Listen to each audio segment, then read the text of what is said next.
The Resident Evil 2 remake is finally here, bringing with it lush new graphics, an over-the-shoulder camera angle, and a modern twist on the classic puzzles of the original game. Sadly, there still isn't an option to turn right around and abandon Raccoon City right at the start of the game, but you can't have everything. Nothing out here. For longtime fans of the series, the big question is, what's different?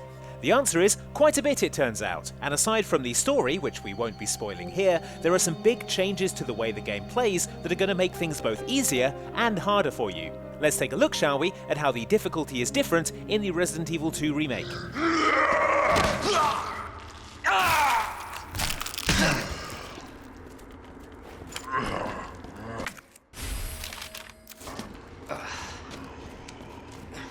In the Resident Evil 2 remake, the Raccoon City Police Department map is one of the most important tools you have at your disposal, thanks to this former art museum's labyrinthine layout. Turns a museum into a police station. Thank you, Claire. Now, the map fills in rooms in different colours depending on how explored those areas are.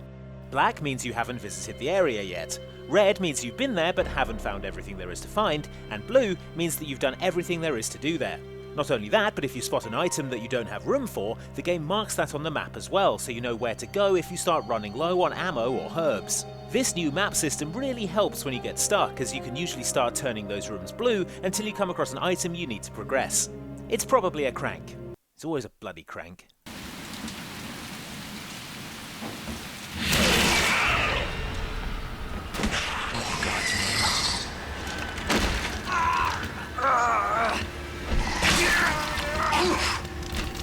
Resident Evil 2 is incredibly dark, and I don't just mean that it contains scenes of explicit violence and gore. No, I mean literally, in that a lot of the time it's so dark you can barely see where you're going. See? Darker than a power cut in a coal mine. Leon has a flashlight, but you can't manually control when he turns it on. He'll only use it when he considers it to be dark enough, and let's just say that Leon and I have very different opinions on the acceptable level of light when there are zombies everywhere. I tried bumping up the brightness setting, I tried getting closer to my TV, I tried a lot of stuff, but there were still moments when playing when I had to literally navigate using the map because I couldn't see 3 feet in front of me and there were monsters nearby. Which is a shame, because as you can see, the game looks amazing when you can see it. Just be sure to save often, which won't be a problem because...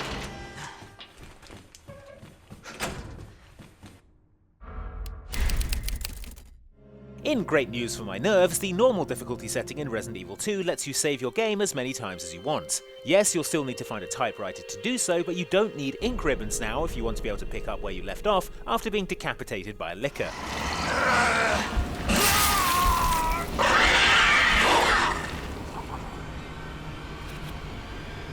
The game also has autosave and will occasionally checkpoint you before a big moment, so you don't lose too much progress should you die unexpectedly. Ink ribbons do still exist in the game, and you'll need them if you want to save your game when playing on the hardest difficulty, but for us regulars, there's peace of mind in knowing that you can save as often as you want. Unless that affects your ranking still? I don't actually know at this point, so maybe worry about it a bit anyway? Ah, Resident Evil.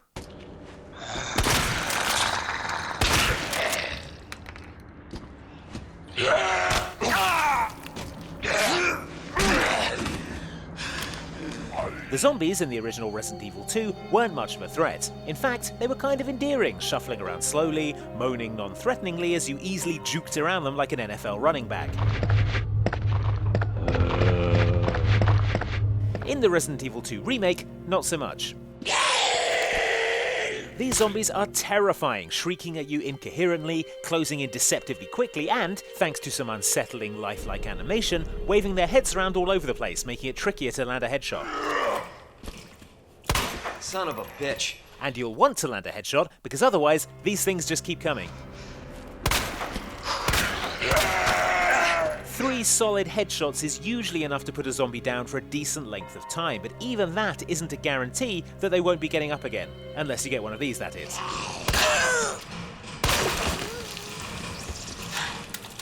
That's usually a good sign.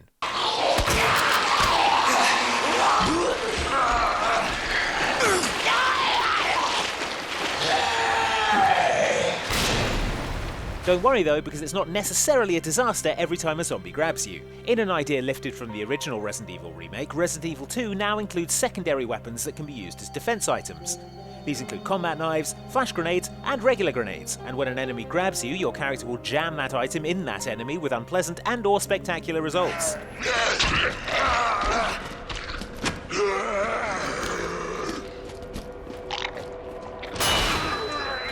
You can even get your knife back and reuse it afterwards.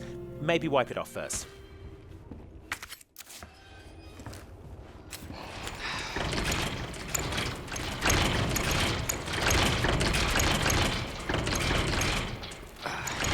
Used to be, once you put a door between you and a zombie, you were home free.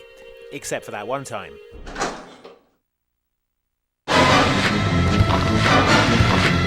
Still gets me. Not so anymore, because a lot of the doors inside the RPD headquarters are what I would describe as insufficiently zombie-proof. I mean, once they've figured it out, of course, because handles are tricky.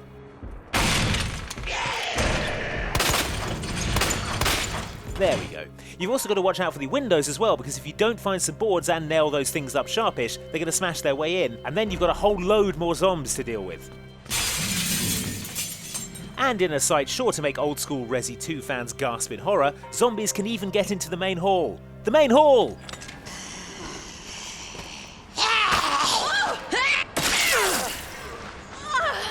Truly nothing is sacred. Don't shoot! Get down! Come on! One of the most innovative features in Resident Evil 2 was its use of an A and a B scenario in which Leon and Claire worked through their stories in parallel. Actions taken in your first playthrough affected your second one, so for example, special weapons taken on your first run wouldn't be there for the second character to use. In the new Resident Evil 2, it seems that this system has been done away with. The same weapons locker keycard we found as Leon is back in its original place as Claire, and the shotgun that locker contained before is now a grenade launcher. Other stuff has moved around as well, most notably, there's no typewriter in the main hall in Claire's B scenario. Now how are we going to save every 35 seconds? What the hell is going on? Yeah, you said it, Claire. So those were just some of the changes in the new Resident Evil 2 that are going to make this the hardest Resident Evil game yet. In some ways, and easier in others. Do you think it's easier or harder overall than the original Resident Evil 2? Let us know in the comments, and be sure to like and subscribe for more Resident Evil 2 Remake coming soon. Thanks for watching!